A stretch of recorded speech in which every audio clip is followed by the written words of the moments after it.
Welcome back once again to Sustainable Culture. My name is Jet McLaughlin. I'm your host. This is a podcast about exploring the relationship between humans, society, our psyche, and the natural world. Last time we met with TJ and Mama Jill of 106. It's a wonderful breakfast brunch place that I just so happen to work at, and it is something that I have a hard time being not so biased about. It is such a wonderful place, filled with whimsy and just such passion into not just the products that they produce, but also the team that works for them. I adored how many people were coming up to me and telling me that they really enjoyed the episode.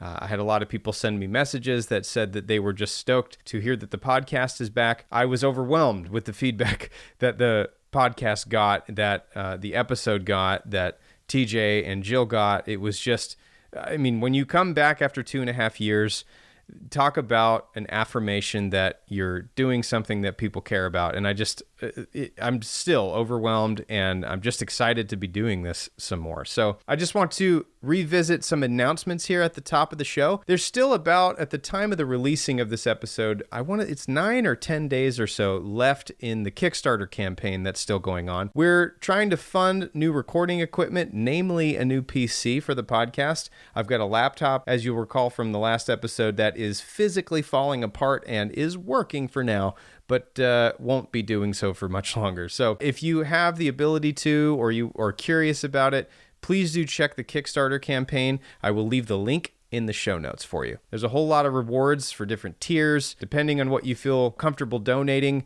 So if that simply involves $1, fantastic. If it's $5, $10, $20, whatever it is you feel comfortable with, I encourage you to at least take a look at it and consider whether this podcast is something that you want to continue seeing in the future. It's still so appreciated, even if you share it and don't donate anything, if that is what you think you can do. So I appreciate any sort of attention that you're willing to sort of help that campaign get. Just visit the Kickstarter website, search Sustainable Culture. That's another easy way to find it, and that would be much, much appreciated by me. This week's episode is with the hilarious and delightful Erin Jordan of Roast House Coffee. Based in Spokane, Roast House was founded in 2010 as a certified organic roaster, and they work pretty hard to break a lot of the norms you might see among coffee companies. Things like the fact that they're women-founded and work with groups to help support sustainable lives for women and families in the coffee industry, which is sadly uncommon these days. Some of you might remember me doing a coffee episode in the past with Ty Paluska, and yes, we'll very likely see it as a returning topic, because when we speak of cultural sustainability and sociology, it comes down to people and the quality of the lives they live. And coffee is an industry that relies on an insane amount of people in a strikingly varied amount of different countries. Therefore, a lot of people with different needs and value systems.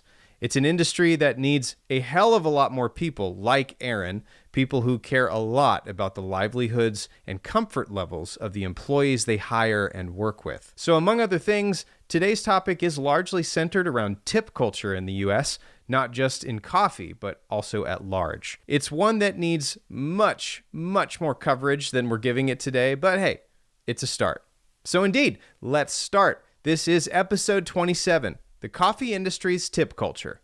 Boon or bummer?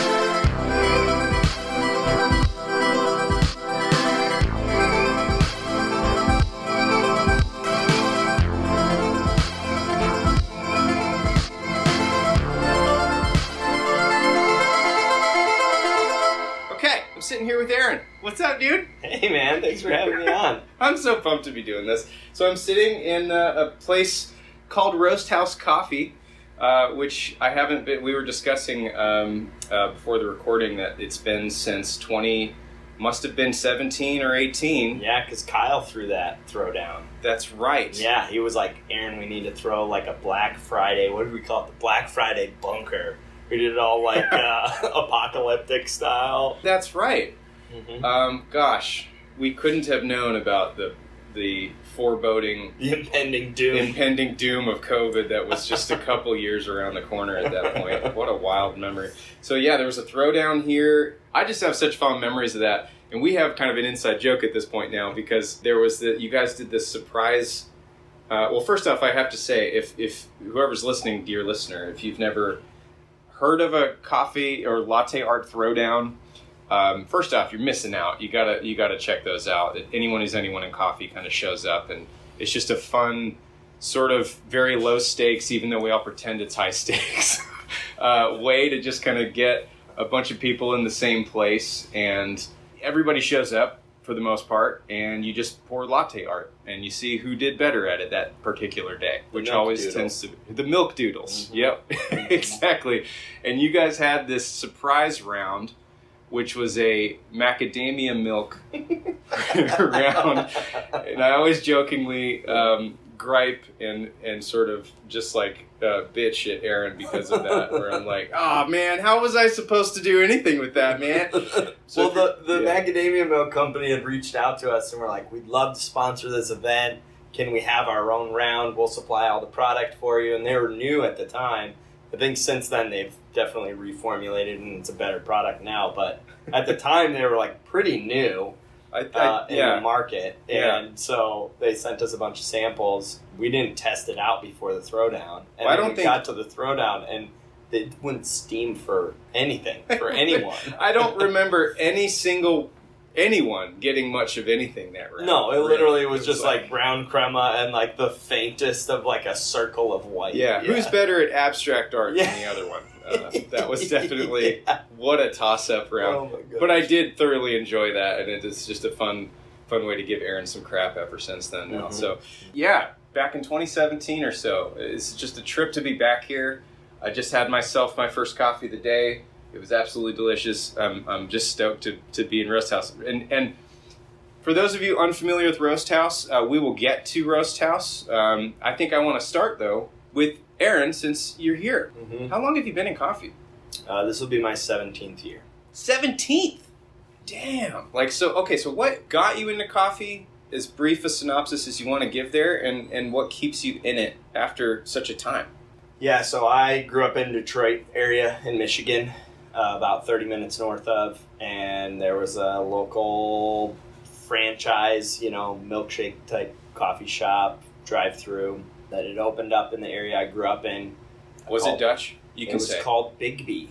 Okay. I don't know if we want to throw this in there or not. The original name was Beaners. Really? With a large B as their brand, and then bold. And then about that time, it's right around when people were like, "That's not really a cool word to use," and they're like, "But it's coffee beans," and people are like, "Yeah, but it also means something a little racist." Right. So maybe they changed it to Big B, Biggby, so they could keep their logo. Well, to tell you the truth, that sounds... And the logo was a big B, so... That sounds just like a North Idaho dad joke. 100%. It's funny! It's funny, yeah. It's coffee beans! What? So, I'm sure a lot more went into it, but that was the story that got, retold down the road. Didn't know that. That's so problematic. It's so problematic. Oh my god! And I just love that they were like, "Well, we got to keep the logo because they're a franchise, so you could franchise these shops." Okay. So corporate owned it, but you could buy it as a franchisee. So anyway, the gentleman that owned it owned like a bajillion Jimmy John's as well in the area. That was kind of his bread and butter, was opening these franchises. Yeah. So I started there when I was 16 and was just a barista. Then one summer they had to fire the general manager, and Jason, the owner, was like, "I don't have anyone else to GM. Will you GM the cafe?" And I was 17 then. Really? Wow. Let me ask this 17-year-old. That's a trip and a half. Okay. And I was like, well, no. Because I'm 17, and we had a staff of 20 at the time. It was not a small. We ran volume out of that place. We had 2-3 group super automatic espresso machines. Wow. That were churning volume all day, every day. Our Yeah. normal morning open was 7 self-serve varieties of drip coffee, and you had to make 2 to 3 deep before you opened. Oh my So gosh. you were brewing 14 to 21 pots of coffee just Basically. to keep up. You know, $2 drips. You know, people would come in. We were right by the police station, so we'd get a bunch of cops in. We did Sure. cheap bagel sandwiches, all that kind of stuff. So anyways, it was quite the experience. I was like, I don't think I'm right for that position. Also, I'm about to move to go to college in Chicago. And he was like, well, I'm trying to open this, like, my first non-franchise business. He was opening, like, a sports bar or something like that. He's like, I don't really have time to deal with this coffee shop thing. It's kind of a pain in my ass. So here's the phone number for my accountant. Here's the corporate consultant. Here's your reps for all your ordering. Here's the spreadsheet. Here's the logins. If you need anything that those people can't answer, then you call me. Wow. So pretty hands off. Yep. What it sounds Gave like. me a very healthy bonus, which I needed going to school. We were talking about that, you know, because I had to pay my way through college. So. As one does. Yeah, so he was willing to pay me well for it, which was great. And so, yeah, so that was my first introduction to coffee, was just super high volume, corporate, you know, blender drinks, all that kind of stuff. And then GM'd, and that was cut my teeth on, you know, leadership. And then, Gosh, so you had all that right away. yeah, those were my first 2 years. You may of not have coffee. known it at the time, but gosh, I mean, what a great way to be prepared for any other challenges that would come. Yeah, I think about it quite often now. I didn't for a while, but I think especially now that I'm, you know, north of 30, it's like, oh wow, that was pretty formative. There was a lot of really great dynamic. I mean, the corporate consultant Cameron, I've tried to dig through the recesses of my email to find the guy to give him a call now and thank him or take him out to dinner or something, because it was incredible, some of this stuff, because they were just like we were talking about at the gym, like they were just down to earth, like, hey man, I know you're just getting going, but I'm going to treat you like a professional, and I'm going to be kind to you and give you my perspective, but also you're going to make your own decision on this. It was like the most insane experience. So from there, fell in love with coffee.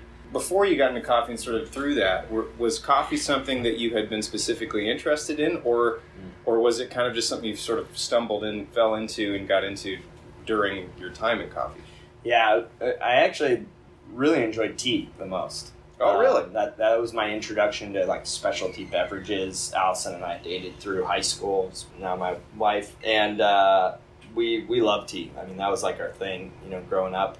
In high school and college, and then also I grew up in a home that was very into cooking good food, and I mean I remember being a little munchkin and my mom giving me a spoon off the, you know, whatever she was cooking, and be like, it needs a little more salt, right? And I'd be like, sure mom, more salt. I don't know, Whatever but you say. you know, even back then she was teaching me taste everything, Right? Season and adjust, and my brother went on to work in culinary school, and so I found myself in hospitality and food and beverage as well. My first job prior to the coffee shop was at a diner, working in a kitchen, Wow. doing prep and dishwashing and bussing and all that kind of Yeah. stuff. So food and beverage is basically all I've known professionally. I had a little 2-year hiatus when I lived in Chicago, but Sure. not really. Well, I was parking cars for a bunch of like Michelin guide restaurants and high-end really? fine dining in Chicago, and so I was adjacent to food and beverage, but I was still very involved, and I'd always talk with cooks and we'd nerd out about food, and I'd learn things from the butchers and the chefs, and so I didn't really get out of it, but I was just literally outside Absolutely. of the restaurant doors. Absolutely, But yeah. still loved it as my brother was going through culinary. So tea is what got me into specialty beverages. Coffee kind of furthered it, and then Allison was working for a shop in Rochester, Michigan called the Dessert Oasis. They now have, I think, 4 or 5 cafes, beautiful roastery, really done some cool stuff. But it was a family-run business. The son of the parents that owned it was 13 at the time, Okay. and he was roasting 13 and roasting. for the cafe. So Did he he? had a little tabletop roaster, and he was like importing green coffee bags from cafe imports and Wow. doing the thing. And so Allison was a barista there, and she was like, oh, well, you're into coffee over here at this corporate place. Like, coffee's actually this whole other thing, like tea that we're into. You got to meet this kid.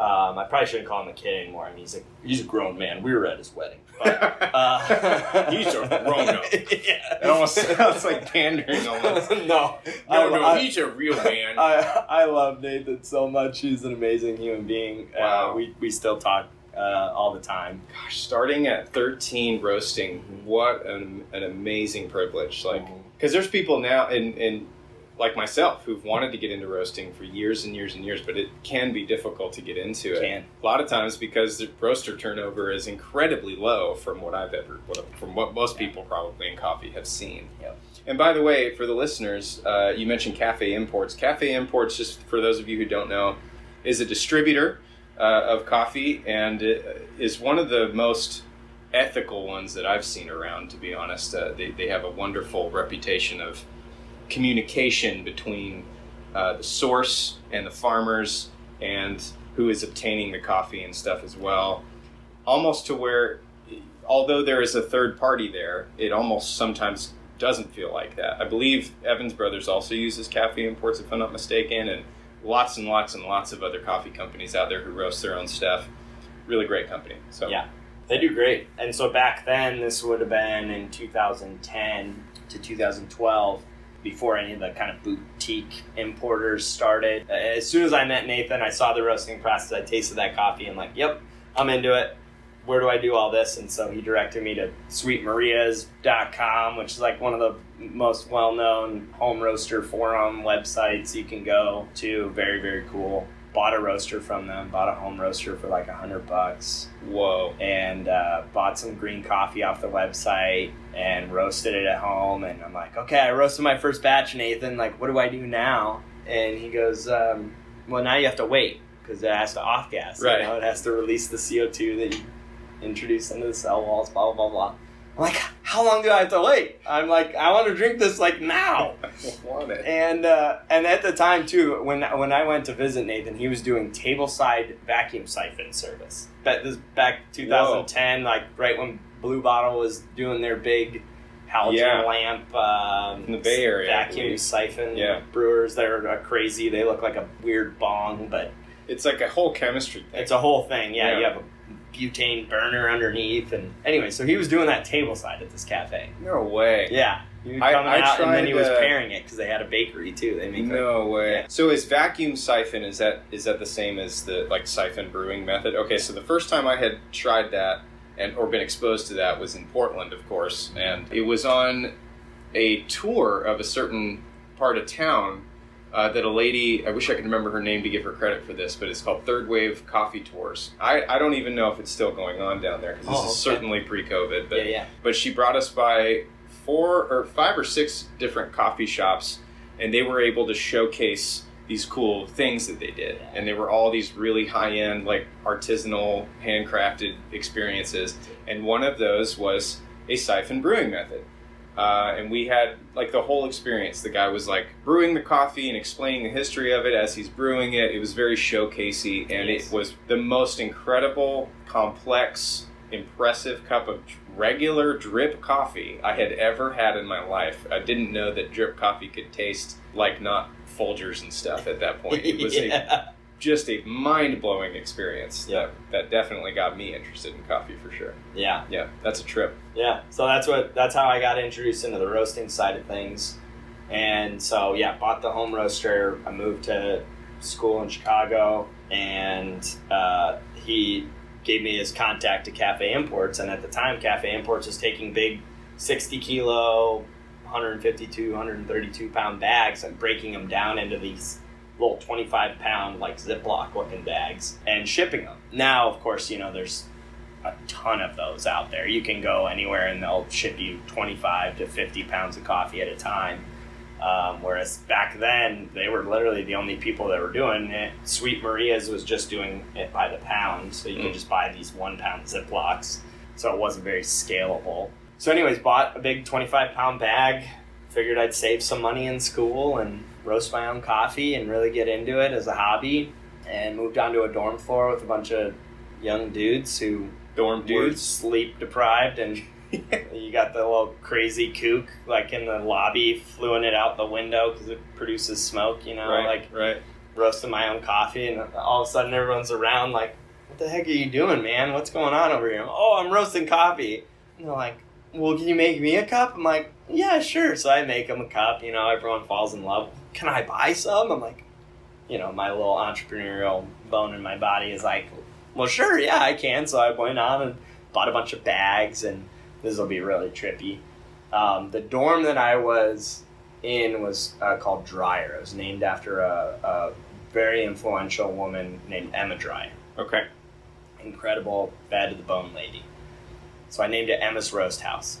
Okay. On my bags. Fast forward, of course, now to Roast House. Is that how Roast House came to be? No. So Deb named the company. Deb founded the company, called it Roast House. Allison introduced me to Deb, another bad to the bone lady. Yeah. And she's got a company called Roast House. I'm like, yeah, all right, this is meant to be. We're going to work together. So roasted through college and had a blast, wheeling and dealing. Instead of loading my backpack up with books, I'd load it with retail bags of coffee, and I'd go sell coffee on campus. Man. Until the dean found out, and then I got knocked off that game. Oh, really? Yeah, they asked me to stop. Solicitation or some odd thing, maybe? I don't know. It wasn't even like that. It was like the fire hazard of roasting in a dorm room. Oh, yeah. And, that is a thing, I suppose. Yeah, safety and whatnot. Which is hilarious, because at the time, the resident supervisor and everything, they were all stoked about it, because they all got good coffee. Right, absolutely. So me and my roommate, took off our closet doors, put 2 mini fridges underneath the closet door, made a bar, and we ran a little coffee bar out of our dorm room. And oh my gosh, I would be asleep at 6 in the morning. I remember this guy Charlie. He used to work. He worked for Bird Rock Coffee, actually. And I remember Charlie. Hey Aaron. What, Charlie? He's like, oh, were you sleeping? Yeah, man, I was sleeping. Uh-huh. He's like, yeah. Oh, okay. Never mind then. You want a cup of coffee, Charlie? Oh, really? Thanks, man. Oh, dude, that's really nice of you. Oh, that's cool. I got an early class today. You didn't have to do that, man. Yeah, bud. I guess I'm just very kind-hearted or generous. Or Charlie was in town, a few years back, and he popped by. I told him the story again. He's like, I can't believe I did that to you. That's so funny. Oh, that's perfect. Yeah. This might be, I just watched, I don't know why that's making me think of this, because this is a weird poll, but I just watched Sonic 2. Ooh, okay. Okay? Yeah. And I just watched the second Sonic movie, and there's a part in it where, or maybe it's the first one, I'm just remembering, but there's a part where Dr. Robotnik's assistant goes, would you like a, artisanal handcrafted goat milk, whatever, latte? And he's like, what kind of question is that? Of course I do. I love the way you make it. He's angry about it. For some reason, that's making me think of that. Yeah, that's about right. Yeah. That's about right. Of course I want that. Well, man, that's an amazing background. I have legitimately never heard any of that, and I love that we waited until now for you to share that with me, because that's fantastic that you roasted your own stuff for a long time, and especially in the dorm room environment. I can't even imagine what your hallway would have even thought of what in the world was going on, because it does make a certain aroma as well. Yeah. And not everybody digs it. I love the smell of newly roasting coffee, but I've had people tell me different opinions about that and stuff too. So that's just a fun picture to imagine. What a time.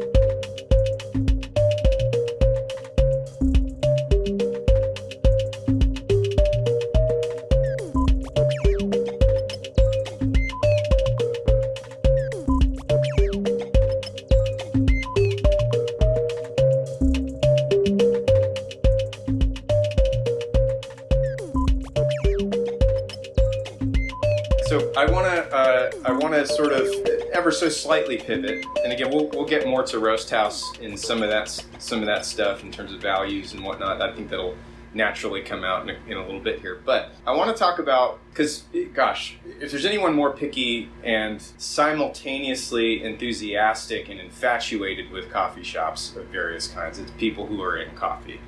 We're picky about the companies that we love even. And I think that's a wonderful thing. It's like musicians being picky about bands and music and be like, oh, but this drum fill in this one part and stuff like that. Absolutely. It's very similar, and so we get really obsessed with obsessed, which is a real word as of right this moment. We get real obsessed with. People say that about me. You're very obsessed. Very obsessed.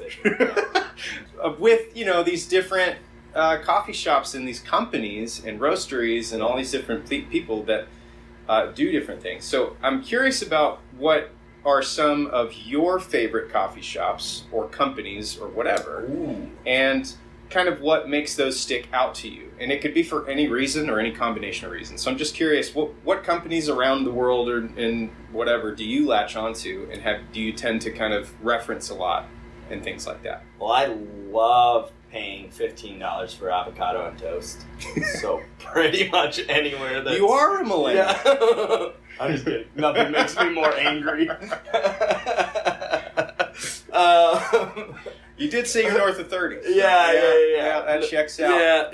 No. Oh man, favorite coffee shops. Well, and you don't have to like have a perfect list, but like sure, some names. It could be a combination of them too. Like Yeah, I mean, being in the roastery side of the business, I think naturally I tend to have more roasting companies that pop up to mind. Cafe wise, I think what they've built at Narrative in Everett, Narrative Coffee has been really quite cool to watch over the years. Maxwell started out just doing pop-ups in Town Square with a little hand-me-down espresso machine, and then built that up to a point where he could start his own brick and mortar sustainably, and they scaled the company really beautifully, and they pay people well, and they have a great culture. The coffees that they're multi-roaster, but coffees they put on the menu are mind-blowing. Like, you literally can't go wrong with anything on their menu. So I think cafe-wise, I think there's a lot to be said about what they've created over there. So Narrative would be on the top of my coffee shop list. Roasteries, Kuma Coffee in Seattle. I love them. I really do. I think they put out some killer coffees, obviously. I like drinking their stuff. But they've also stayed tight to their core values, which is also a huge thing for us here at Roast House. Mm-hmm. And seeing that proven over time, I think that's a big thing that I look at when it comes to sustainability. Is like, it's not we solved it. Congratulations. We are now sustainable. Let's put an award on our... We're done now. We got a badge, I think it was like a Cat and Cloud podcast a year or so ago, and Chris was like, oh, we're still talking about sustainability? I thought we solved that already, kind of poking fun at it, obviously. But didn't we already do that? Yeah, I thought we already did that.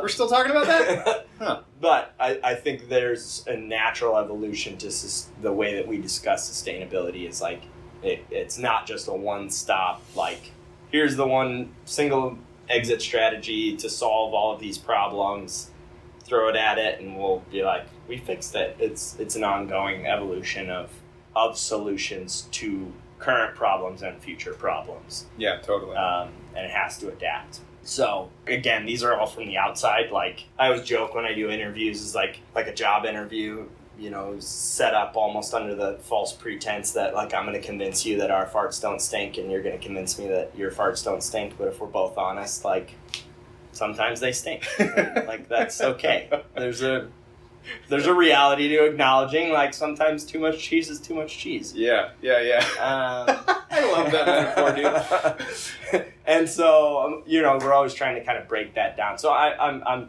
say all that. I know that every company has its problems and challenges, but by and large, proof is in the longevity. I feel like those two companies have done a really beautiful job of sustaining their values while growing as a company as well. And I think those two things are very difficult to do without backsliding at one point or another.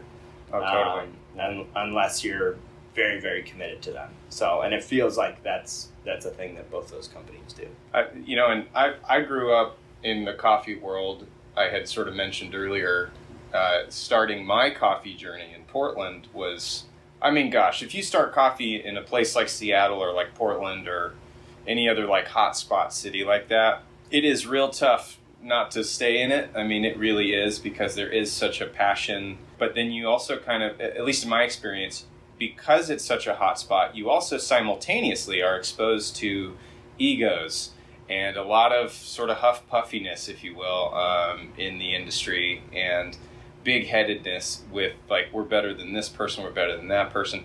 And I always found it really interesting how those types of places, like in Seattle or Portland, just since we're picking on those two, those are just two easy ones to do. And I'm sure like Brooklyn and a bunch of places struggle with this too, where it's like you have this culture that is trying to be ethical and community driven and community supporting and all this type of stuff, while also trying to your best as like a business owner or a hiring manager or whatever, to acknowledge the fact that there is a lot of poisonous attitudes that don't support your vision in the industry as well. Being able to acknowledge those things and stay an ethical company that's like here to do all the right things is sometimes a really tricky dance. And I've always just been fascinated with that observation ever since I got into coffee, of like, whoa, it doesn't really matter. It is a reflection of the humanity in our culture, I think. And I've always been fascinated about that regarding coffee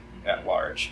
And it's just been very cool to see people kind of do that dance. And so as you're mentioning these people that you respect so much, I think that really, those companies that are respected really stand out due to that challenge, I think. So for instance, I'll just name drop like some of the bigger ones that I got to observe in Portland was like Heart Roasters, which is worldwide known, and Kova Coffee, which is another huge one. They always stuck out to me among others. I'm definitely leaving some folks out here, but it's always been fascinating to me how they're able to serve an incredible product in an environment that can sometimes be hard to get into or access, let's say for your casual coffee drinker, for example. And before the recording, I was talking about how, in the music world, if you play, or maybe that was during the recording, I'm losing track now, but if you don't play music and you want to get into technical music and stuff like that, there's so much ego and intimidation that can prevent you from getting in it. But the companies that I've seen thrive the most are the ones who appeal to the people who are real technical about it, but they're also able to go, yeah, but we're not in it for the ego and stuff. Like, that's all neat. It's cool that you know what you're doing. But does your attitude reflect what we want to accomplish in terms of connecting with people? And that doesn't mean in your coffee scene immediately. That also means on the other side of the planet where we get the beans and things like that, which we'll talk about some more. But yeah that's always been fascinating to me. If as an industry, we had a punk band, it'd be called the Bad Capitalists, because like we're trying to do honestly everything that traditional capitalism is maybe not trying to keep in mind, right? How do we pay producers more? How do we pay employees more? How do we source ethically, which also comes with paying more? Yeah. You're basically, your whole business model is, how do I pay the most money for the thing and get the least amount back? Right. Which that's the bad capitalist joke. I think maybe it could be a good pivot for capitalism as a whole, but we'll leave that for the political episode. Yeah, gosh. And I don't have a solution for that. I'm not trying to make any broad sweeping. It's cool that you bring that up though, and not to open it up necessarily, but I just respect that that's even brought up, because when you talk about offering a product and simultaneously taking care of the people that work for you, the topic of capitalism and economics is always sort of the looming elephant in the room, where you're just like, well, it's kind of an issue. We don't really know. Right. I don't know. And so eventually I do hope to talk about that quite a bit more, but it's like definitely coming from a couple of coffee bumpkins in a room is just like really funny because, I mean, everyone needs to talk about it. I do think people need to talk about it more, even though not all of us know the answers. So yeah, I do respect that you bring it up as the fact that it needs to be addressed. Yeah. Because it does. Yeah, because I think it gives clarity to some of the glaring issues that we have on, the economics of the industry as a whole, based on, what it looks like to compensate people and what it looks like to find better relationship coffees that you can pay money to, but this gray direct trade, we don't really know what it means, but we're going to use it because it sounds cool on Instagram, and without really acknowledging what does it actually take to get coffee from point A to my belly, and what are each business that is involved in that process. Simultaneously, we're also going to try and decide what are each one of those roles worth as a supply chain, which inherently is being decided by, not the people that are actually doing the job. Absolutely. And that's actually a perfect pivot segue into another thing I wanted to talk to you about. So, within that value stream, you come across all of these different things that are just going down the line that contribute to the cost of the coffee and what your margins end up being. And I feel like any food or drink sort of thing, your margins are what they are, and you have to work with what you can work with. And it is this ever-long struggle point, I guess, is what I'm trying to say, with not just cafes, but in the restaurant industry. Our last episode, we were talking about the restaurant industry and all the struggles therein and whatnot. So a lot of the stuff that we talk about that I'll bring up in a minute, because I have some bold opinions about things like that, I know that stuff is difficult to address, such as tips. So when we talk about tip culture, I always have really strong opinions about this sort of thing, which I will keep to myself for just a minute. But I don't get it. Just speak of it first. Well, okay, cool. I'm just on the eggshells right now. No. Which way is Jack gonna lean? And then I'm gonna make sure I don't piss him off. No. So there's. Here's how I will. Yeah. Anyway, I'll leave you with that. No. I like to bring up tip culture a lot in this sort of respect. So recently, and here's how I will frame it: is recently, and I think this was just this July, I had commented on a post that Barista magazine had actually posted on their Instagram account. And it was, what do you guys think of, as coffee people, what do you guys think about tip culture in coffee? Oh, interesting. It was a very, very open-ended thing. They ended up writing a 2-episode, if you will. It was 2 articles, part 1 and a part 2, about tip culture and varying opinions on this. And I had commented, as one of many people did, thousands of people did, and I said, I don't think that, and again, for full disclosure before I even share this, is I work in a restaurant. We get tips. It's a huge part of my income, and I'm very grateful for it.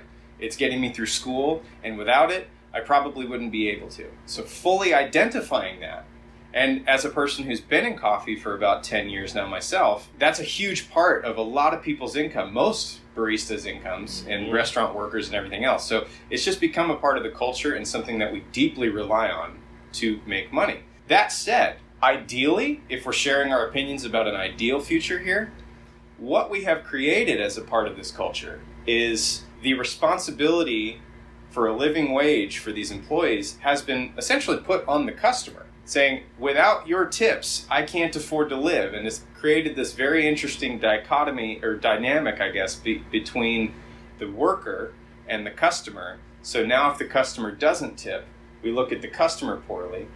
And if the customer has an opinion... Ass. Right, exactly. And so cheap, they stiffed me and stuff like that. And it is frustrating. It is sometimes downright disheartening, and will just pop a bubble like you've never seen. And I have been there. I have been stiffed. I have been tipped poorly, and it is really frustrating, as anyone who works in the hospitality industry can tell you. So that said, my opinion was basically I don't think it should be the customer's responsibility to create a reasonable wage for people.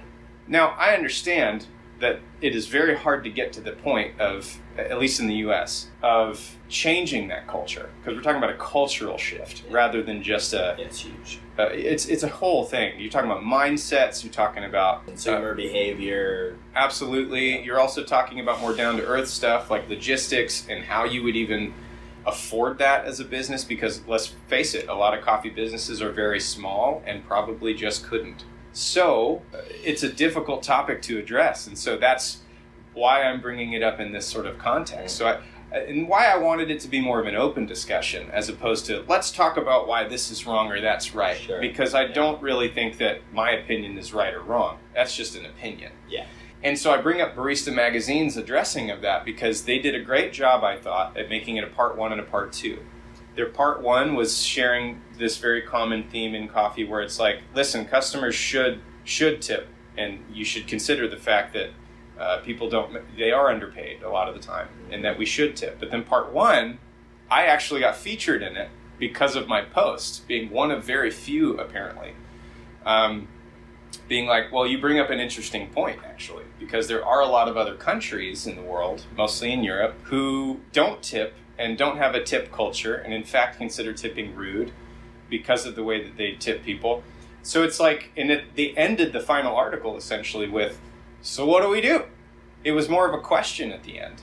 Yeah. And indeed, I think it is kind of more of a question right now. I'm not pretending I have a solution to that whatsoever when I have these opinions. So, man, yeah, like what kind of feedback do you have on that? And I'm curious about like what you think about all that kind of thing, because it's tough. Yeah, I mean, growing up in, Michigan and Illinois, both had very low hourly rates as your minimum wage because you would get tips. Right. And yeah, I mean, asinine sometimes. I mean, especially in Chicago, it's like, I made how much in tips? This is insane. Thought about moving back there a couple times just to raise some money, but wow. So better tips. Better tips. I mean, yeah, we were parking cars at restaurants where it was $300, $500 a head. So people parking Lamborghinis and Ferraris. Sure. So. Yeah. So when they stiff a new pair of shoes. when they stiffed you, my one of my buddies I worked with, he would give it back to him. Like if they give him $1 or like a $2 bill, he'd be like, "Nah, you can take it," and he'd hand them their Porsche keys, and they'd be like, "No, that's for you." He's like, "I think you need it more."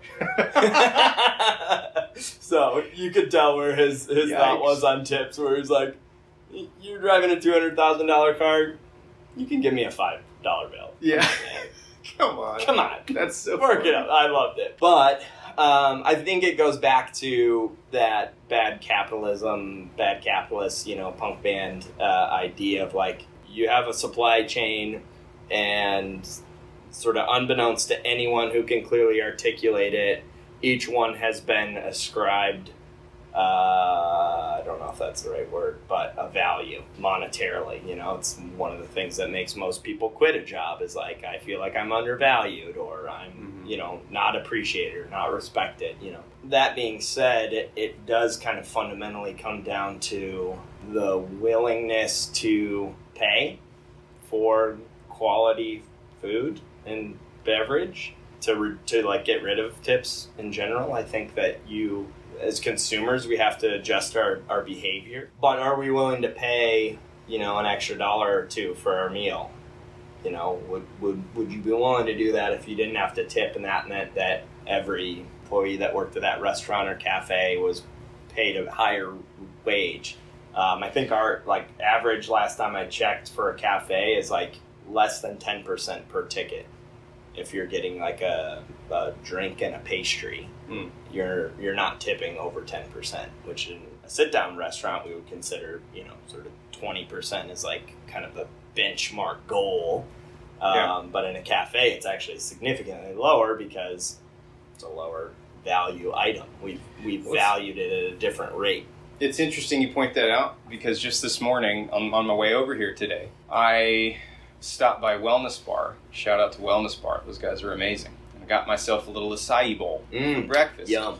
Delicious. And I have found myself infatuated with that place because of, just different reasons. A lot of very clean food and a lot of really nice, healthy stuff. And so I found I didn't realize this, but I sort of, being a service worker and also being someone who appreciates the work that they do, I think I tip more than what they're used to. It isn't even that much more. really. But I work in a restaurant, so I'm used to the 20% rule. So my brain just automatically goes to that. That's the number. It's just the number for me. And so, like, you know, their bowls are, you know, I don't know. You get like a $10, $12 bowl, and I usually tip them a few bucks. A few bucks isn't that much money. I know that prices about everything are up and it's crazy and everything's hard to afford now. And I'm also not a parent, so like I have to bring that kind of thing up too. Like I don't have to pay for the things that so many people have to pay for, and I don't have to. I'm not like, you know, prospering financially, but I can afford a few bucks here and there. Yeah. Not everybody can, and I completely realize that. But at the same time, I'm noticing that those types of places, like if you walk in and you order something at a counter, for whatever reason, the culture is, well, I could totally tip less. And I think they expect less too, generally. I just find that really fascinating because you go to sit-down places. But even there's people, when you're talking about culture, there's people who go to sit-down places and are very, I hesitate to use a word like stingy, but they're a lot more conservative with their tips than maybe a lot of people are. And so it's just difficult to have those expectations or sort of rules about that. I just find that interesting, that difference is definitely there. Yeah, I think maybe a part of it too is time spent with the guest. Sure. You know, at a counter bar, you're not spending 45 minutes to an hour and a half, depending on the type of dining experience you are in a restaurant. So maybe it's the time spent idea. Like, I know what I want. You didn't help me because I just ordered it off of a thing that I can read. So maybe I have to tip less because you didn't really or if I go into a bottle shop and I get a bottle of wine, but they're also a bar, so I get the thing, I'm like, am I supposed to tip on the bottle of wine? Right. But I just grabbed it off. It's a grocery store at that point. Yeah, you didn't really do anything. So, like, what do I tip you? And then, it is should I tip you? You know, like... It is just a strange... Yeah, but then, then there's that same place I'll go and I'll grab a bottle of wine, and then the guy's like, oh, you know, I'm actually got 2 of them open at the bar. Do you want to just do a quick taster menu, you know, with me? And I'm like, yeah, sure. And they pour me a little sample and spend some time explaining the wine. And then I'm like, you know what? I'm going to tip on that bottle of wine. It kind of like triggered when we first chatted I about talking about this. I was a little more mindful as I've been out and about and kind of, what are the... It's so much feeling and emotion that's tied to tips and the tip culture, which makes it really difficult because then as a hospitality professional, you have to be like on your A game all the time because people have to feel that you want it. And then there's like desperation or neediness that gets associated with like, oh man, I got to be nice to this asshole because I want him to at least tip 15%, you know, because that'd be a nice chunk of change or whatever. I don't know. It's a very strange, I agree. It's a strange culture. I think as a whole, I would very much like to get away from it as well, but that means paying more for the consumables. That means businesses being willing to pay their staff more and actually share that extra money or whatever you want to call it. Well, then you run into this challenge that Barista Magazine had very, I think, adeptly pointed out, where they had interviewed somebody who is a coffee shop owner, or maybe it was a restaurant manager, I forget, but they had pointed out a really interesting thing where it was like there's this disagreement even amongst people who think that tipping should be less of a culture, as far as how they would make that happen, how that would come to pass, depending on the strategy that they choose. And one of the interesting differences was one person said, well, I want to be able to pay people more, but I don't think that it's fair to the customer to raise my prices on things just because I want to pay people more. And then the other I know we're going to talk about that in a second. Yeah. But then the other person said... Let me at him. Yeah. Well, the other person said... I have opinions on that too. The other person said, well, we did kind of raise our prices on some things, but you'd be surprised how by sort of eliminating tips in that regard, by raising those prices, we actually found that customers at the end of the day, when you take tips out of it, we're actually paying less for their stuff. Because let's say, for example... if they would tip around 85 cents on the dollar or whatever, or per item, realistically our prices per item only went up about 50 cents each. So realistically you're talking about, at the end of the day, paying less than you think you might. But then there's this third element, I think, where I think that what frustrates me when I read about this a lot is that we sort of skip over the fact that there's this choice that is consistently being made where the customer is placed on the utmost top tip tier. No matter what, we have to appeal to the customer. Now, I get that without the customer there to spend money on the product that you are producing, you don't have any revenue to really work with. However, there's always this sort of sidelining of the team that works for you and what makes your company what it is. They're always second in that conversation, or third or fourth or fifth. They're never first, though.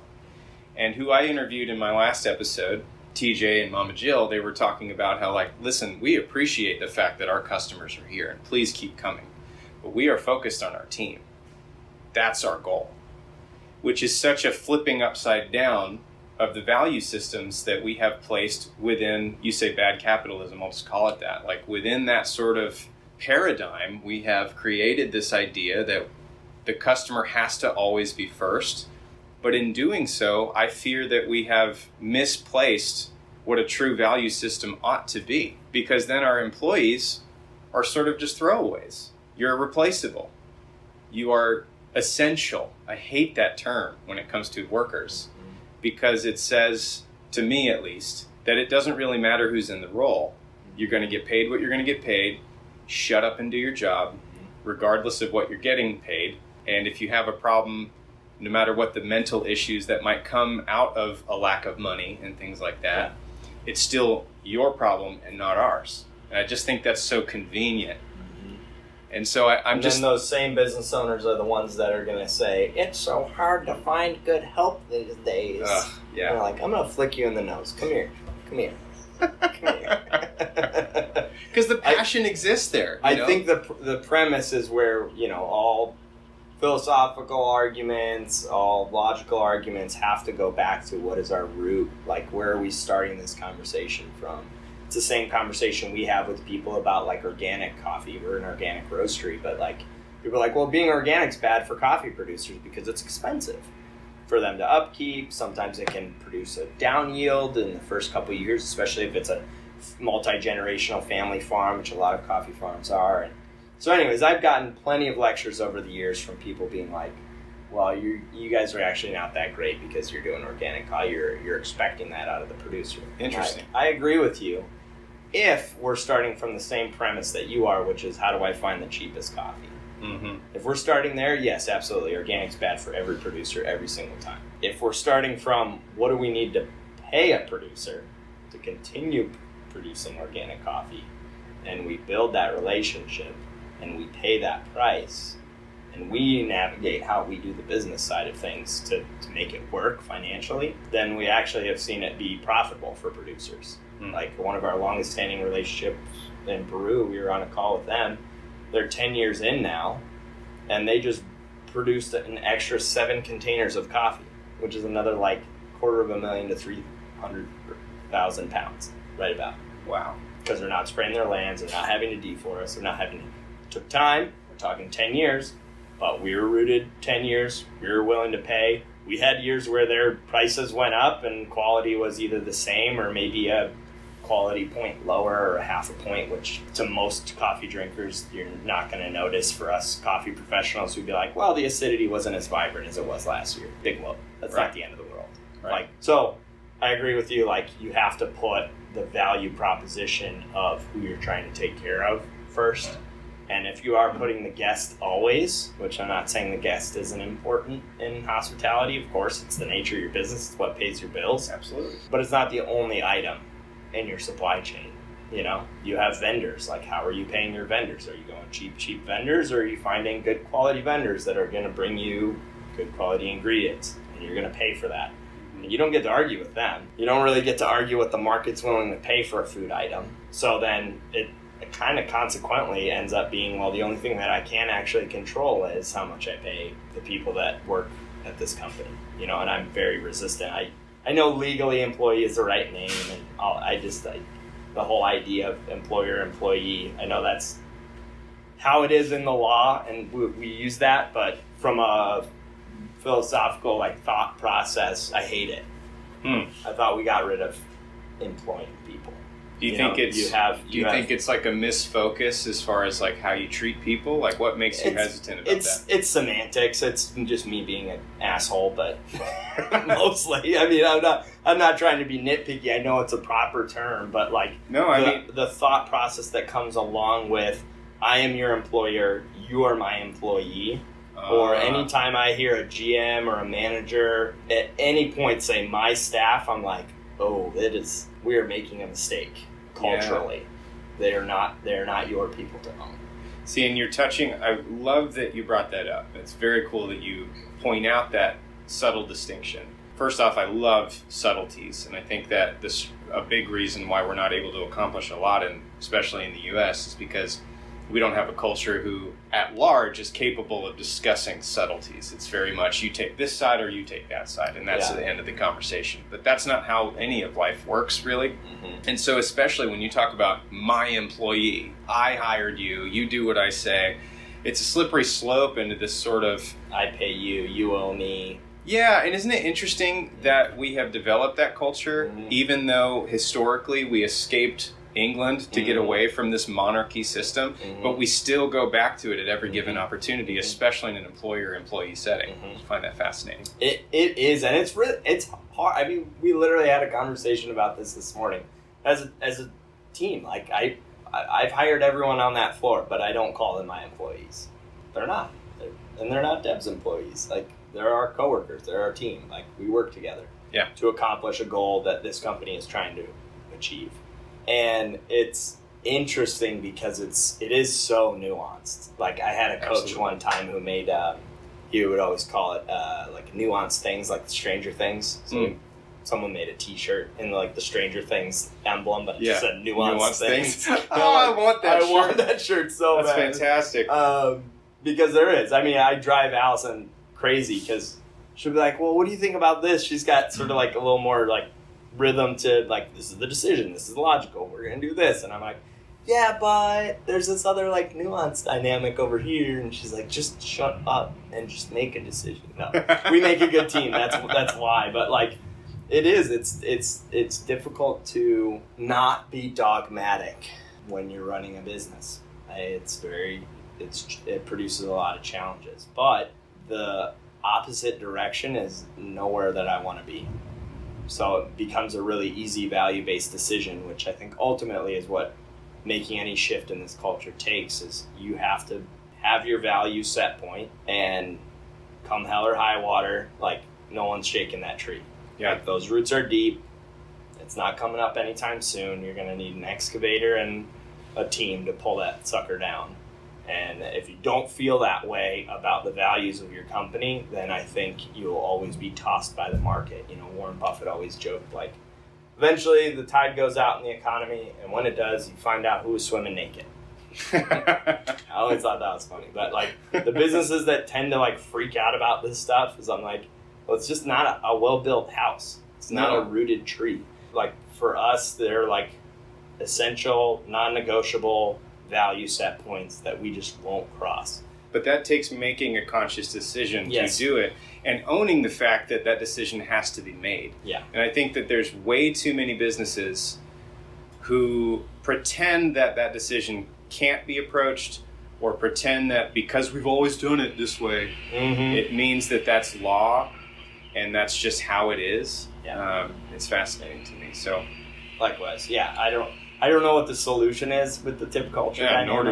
Nor do I. But I do think that fundamentally there are some premises that we can start rethinking about. You know, I mean, my goal has always been to not have tips be even like a concern for, you know, we're still in the industry, like we still have them, but, you know, big dream is like, I would love to just have it be unnecessary. Yeah. Because the income that we can generate for our team is worth it, you know? Yeah. But it's a journey to get there, and in the meantime, you know, again, that's like you march towards that goal. And then, because other people have done it. It's not impossible. It's not impossible. It's just very difficult. But if you can get there and make it beneficial for everyone involved in that supply chain, then it's a worthwhile move. You know, if it hurts, then I think maybe it's not we haven't quite solved everything. Yeah, I think you start to get into more philosophical things like understanding the benefit of it hurting. Just because it hurts doesn't mean that it's the bad or worst idea or whatever. And then you start to I start thinking about certain mental health things. It's like when you're growing as a person, when you're becoming a better person and a bigger person, there's a lot of sacrifice that is made, and you might lose people in the process. And oftentimes you do. Boundaries are just like that. Yeah. And when you talk about business decisions, I don't think it's that much different in terms of philosophy. And so, yeah, it's an interesting cultural conversation, because as a culture, we also have a very poor mental health outlook as a country as well. Mm-hmm. And so it's like, how can... I almost think, maybe it's unfair to expect that we will suddenly change our culture, because we don't have a culture that really lends itself to that sort of mindset yet either. So I want to, we're going a bit long on this one, and I'm so glad that we've talked so much about this, because I want to take a real quick bathroom break. Then just come back and talk for maybe, if you don't mind, like 20 more minutes about just a couple other key points, and then we'll end it there. So great. Awesome. We'll come right back. Potty break. Back.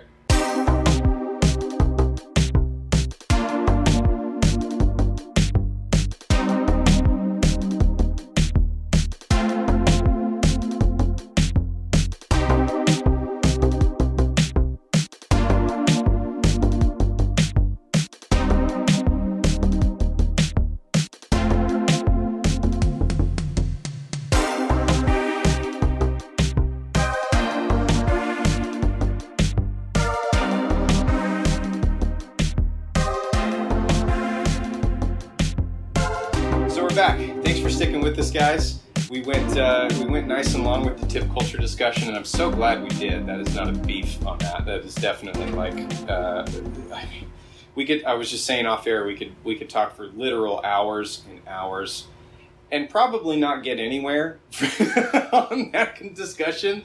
But I think that through these discussions comes a lot of like, I mean, it is tough, and maybe helps people think about what employers are A, struggling with, and B, deciding against and for, and C, like, what are the value systems of your company and things like that. Mm-hmm. It's a deep talk, and we're going to talk about it again in different industry contexts and whatnot. And so yeah, thank you for really speaking at length with me about that, because I could go for hours about that.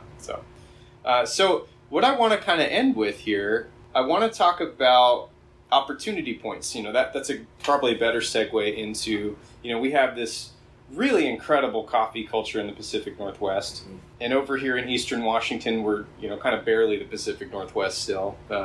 Just not that far east to get into what they call the Inland Northwest. And so we are in a hot spot here for coffee, and for that matter, for hospitality and fine food and edible things, and drinkable things.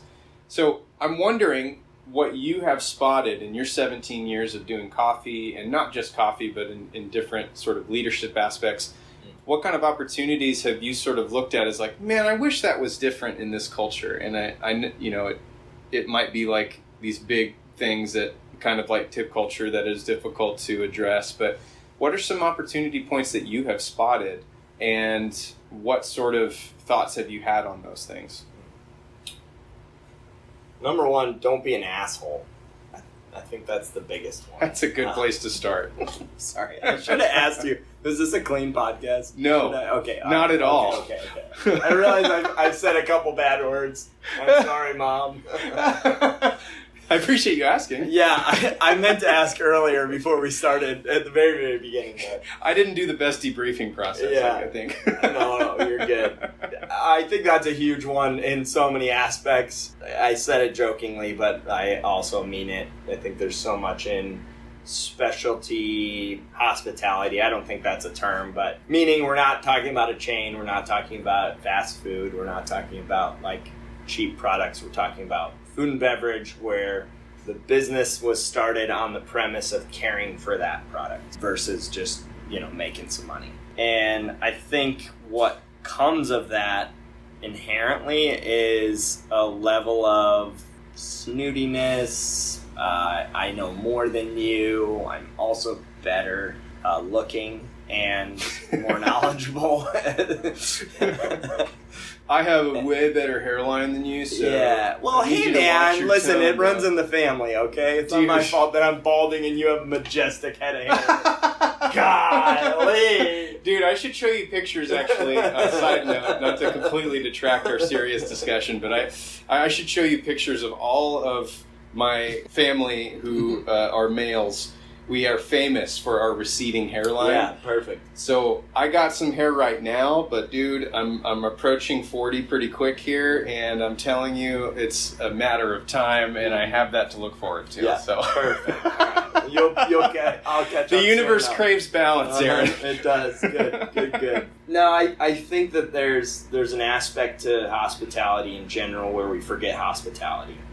Well, we have the best thing, or we have the coolest space, or we threw the most money at our equipment and threw the most money at our coffee.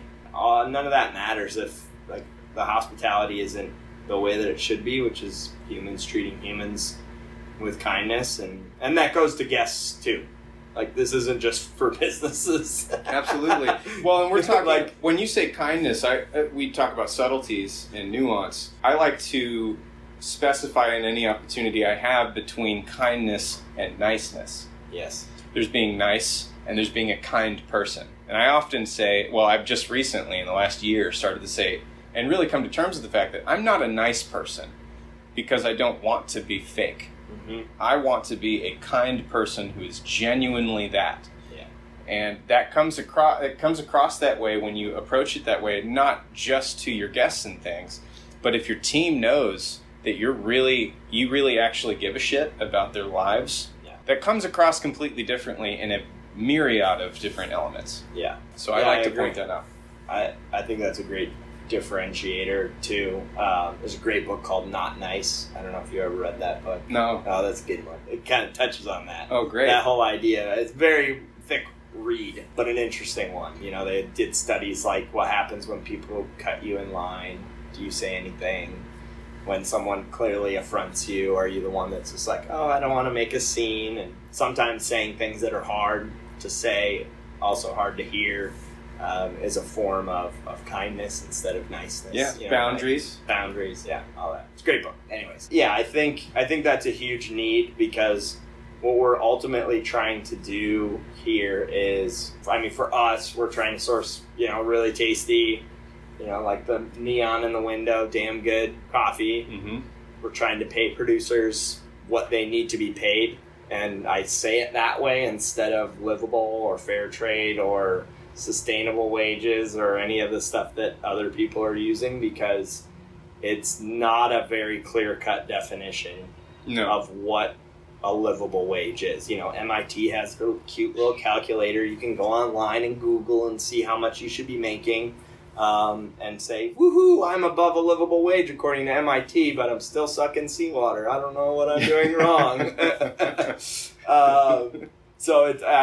I think it's a different dynamic, with coffee producers in particular. More often than not, the conversation is, I need a coffee from Guatemala that tastes like chocolate and oranges, and I have $2 a pound that I'm willing to pay for it. Mm-hmm. Maybe not that aggressively always, but it tends to be the buyer dynamic for unroasted coffee. Whereas, the way that we've tried to always approach it, especially as we're trying to build long-term relationships with producers, is what do you have this year?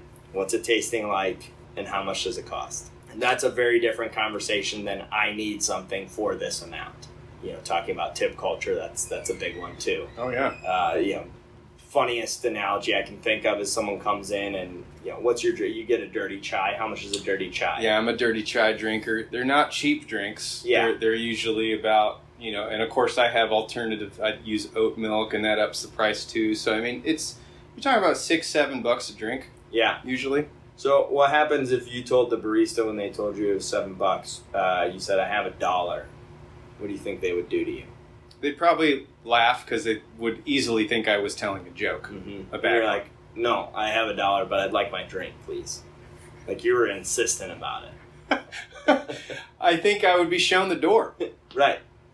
And I would have to imagine. A lot of times that's actually the dynamic in producer to buyer situation. Is the buyer's coming in going, I got $1. And the producer's like, well, it cost me $2.20 actually. And you're like, yeah, but the C market says that it's actually only worth $1.75. And you're like, yeah, but it still cost me $2.20. And you're like, but I still have my same dollar. Yeah, I'm imagining what would happen if I went to buy a house with that logic. You know, I know it's $500K, but about 4 years ago it was $100K. So I got $100K. Exactly. Yeah. Yeah.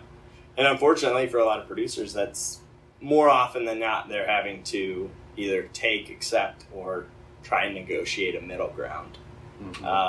And so for us, it's always been really important to find, like, to be asking those questions in a different way and then make the decision off of what we need as a business rather than trying to nickel and dime and negotiate. This is where I really become a bad capitalist, because that's like anti-negotiation 101. Negotiating is, how do I get down to the bottom? How do I get the cheapest that this can possibly ever be? And I think all of that kind of stems from us trying to get better tasting coffee for cheaper, while also trying to also market ourselves as an ethical company. I say us as like an industry, not as roast house. But as part of an overall, like, you know, organic roasters, ethical roasters, you know, we have to have some different types of conversations. I think that's really important. Flipping the script to some extent, meaning if all of the solutions for sustainability are coming from the consuming side of the equation, I think we're headed towards not being sustainable at all or ever, because we're never asking the question of, like, what does it actually look like to farm a coffee? Well, I don't know, but I went to Costa Rica one time and I took some pictures with some coffee shrubs, and that was cool. And you're like, dope, awesome. So you like get coffee farming now? Awesome, good for you. And then what? And then what? But having more intentional conversations around what the value proposition needs to be, rather than trying to impose a dollar value. You know, it's the same thing, I think, when we get into culture stuff around tipping. It's like, well, we're imposing a perspective of what value a server is. Yes. And that's different than someone that's going to do open heart surgery. And I'm not saying that the open heart surgeon should get paid the same as the person handing you your McDouble. But as like, every surgeon listening to this is like, whoa, wait a minute! Fuck this guy! Yeah. I know this is far more nuanced than I'm trying to make it, but at the same time, taking into consideration those things, being intentional with how you're doing your homework on the math, the economics. But it also brings about a much more abstract concept of, like, well, how do you price what it is you value? And everyone's going to answer that differently. I mean, if you look into the art world, a lot of artists have a hard time pricing their art at a decent enough price to continue on as an artist, because they don't value their own work. There's a huge thing with that. And I think with coffee, there's a sort of Venn diagram little bubble there where art kind of crosses into the coffee world. And so regarding what you're saying, I think it's interesting, because it's like, well, how do we value what it is we're producing? What are we marketing what we do produce as? What are we justifying our price as, you know? And I think that when people, you know, again, it's hard to escape the tip culture conversation, because when you're talking about, well, do we raise our prices or don't we, and things like that, it's like, well, if you are not confident in your pricing being what it is, and you're not able to define what it is the customer is actually paying for, then is your value system really that strong? Is it really that well rooted? And I think that all of that matters. So when you talk about, at my, you know, stumbly attempt to bring what you're saying full circle, when you talk about don't be an asshole, I think as even though you're half joking about that, I do think that when a company or a business owner just kind of prices something at whatever the market says it is and has no real reason for doing so, it can be a slippery slope into kind of showing your ass in a way. Because if you're just pricing things expensive just because you think you can get away with it and you have no real value behind that, then I don't know. I don't want to work for a company like that, personally. Yeah, I know it makes things more difficult, and as a small business owner, like, life's difficult already. It's not. I scratch my head on many days where I'm like, okay, how do we have this kind of big, lofty dream and goal of what we're trying to create here, whether between like how we source coffee, how we roast, how we compensate people in the value supply chain, how we serve our local community as well, how we're engaged with that local community, how we're engaged with a national community, and then all the while you're also trying to figure out like, how do I, survive in general. Yeah. Seriously. And all those things they pile up. And so it makes sense that people would eventually kind of either start out on the back foot of being like, I'm not going to care about values at this point because I just need to make this business work because I got a note from the bank. Yep. And that's that. Yep. It makes sense. I mean, I don't ever fault someone for doing that. If it's, repeat behavior and there's some other questionable decisions, then it's concerning. But for the most part, I mean, that's what we're focused on here is how do we make all these decisions well? How do you scale well? Well meaning while maintaining those values, and be able to look back, and on 10-year producer relationships and see the fruit that's come out of it over a long haul. And that's not proof. I mean, we have proof today. Obviously, we're over 10 years old, but like in the beginning, we didn't have that. And there's things that we want to do now that we don't have the results yet to show like, yes, this is a provable model, which goes back to like that idea of sustainability always being an evolving dynamic. Big time.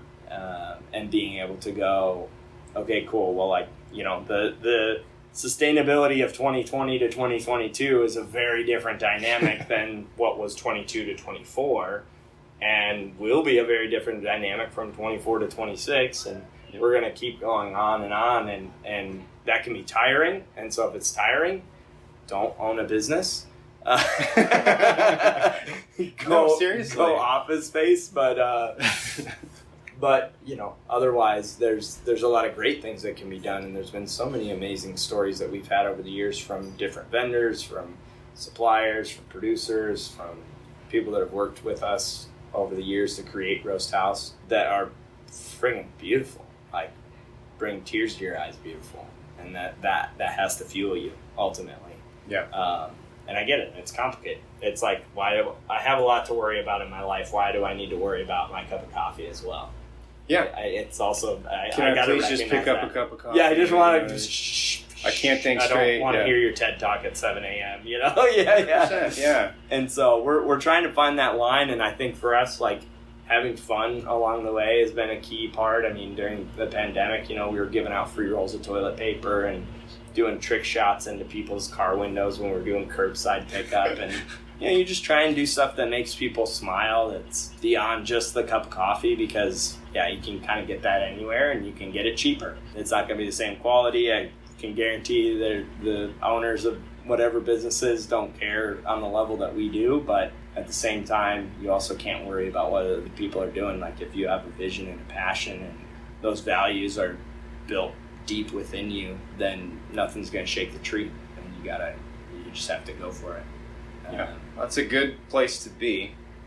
And I think probably the best place that we'll get to end on. Aaron, I could talk to you for hours, man. This is so fun. I know, I'm so sorry. I'm like, that was not 20 minutes. No, dude. I mean, it's a blast to talk to you, and honestly, I had made up a couple other talking points that I had thought would be interesting as well. But I'm so glad that we rested on what we did, and this honestly warrants future discussions. I totally think that meeting up another time would be a blast, whenever that would be.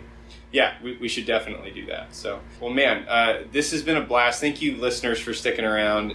I have thoroughly enjoyed this conversation. Thoroughly. I'm glad to be in Roast House, and I'm like zooting off of the coffee that I had earlier. I feel great, and we are both aware that these conversations are so difficult and complex, and I think that the coffee industry has a particularly difficult space to exist within regarding hospitality and tip culture and how we pay people and things like that. Even just in the dichotomy between Washington and how that's run, and Idaho, for example, and how that's run, you have to get into politics and capitalism and all that kind of stuff. And it's like we haven't even addressed climate change, and that is a huge, huge, huge thing to talk about in the coffee industry. So wait, it's changing? Oh, well, let's see. So, dude, it's been a pleasure. Thank you so much. You are such a joy and have been a fantastic, fantastic guest. Thank you so much for this. Awesome. Appreciate it. Well, thank you, guys.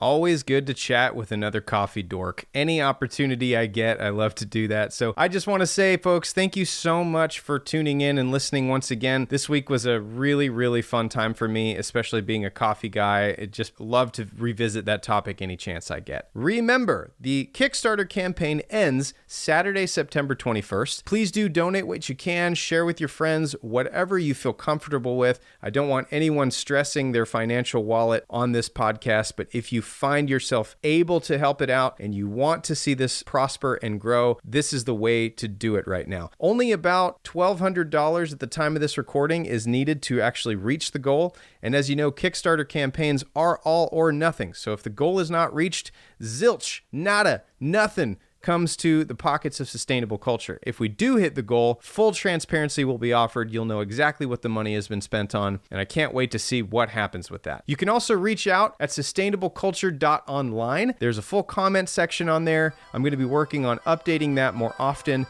Please do reach out on there if you have suggestions for the show. If you want your name read on the show, you can also donate to the Kickstarter campaign, and you can ask questions on the air. There's all kinds of cool perks with that. So once again, thank you guys so much for listening. If you find the time and you want to support in any other way, leave a review, like us where it's applicable. Those sorts of things are huge helps to the show, and I appreciate you so much once again for tuning in. So thanks again. My name is Jet McLaughlin. This is Sustainable Culture Podcast. I'll see you folks next time.